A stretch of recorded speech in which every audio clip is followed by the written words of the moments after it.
CNN has learned hardened jihadists currently fighting with ISIS overseas had direct contact with 3 Denver teens, 15 and 17-year-old sisters and their 16-year-old friend, using social media to lure them to jihad. These were role models to them and people they could be in contact with. Then social media, which is both more immediate and allows you to immerse yourself in an extremist environment, being used as a recruiting platform.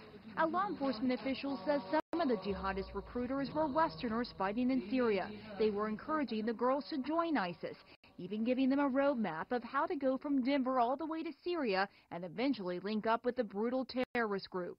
If they're interested in extremism, rather than simply reading an article or reading posts on a message board, they can interact in real time with other people through tweets, and this is very immersive to them. In October, the teens made it halfway to Syria before they were stopped by authorities in Frankfurt, Germany. After the teens didn't show up for school, their parents alerted authorities, who found a treasure trove of information on the teens' social media profiles. The recruitment was done online. We were able to compare social media postings of the same girls before they became radicalized and after they were radicalized. The site intelligence group tracks international terrorists and analyzed the teens' online activity. The same girl that was asked one day how many hours of music you listen to on a daily basis, and she used to say, I don't know, I can't count, but I dance and I listen to music hours and hours.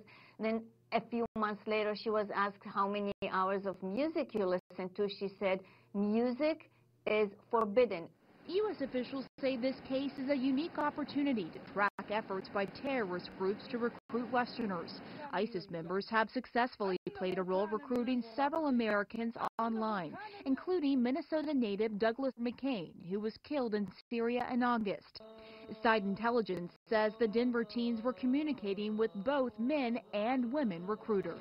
The girls were in communication with ISIS sisters online, women that are dedicated to recruit women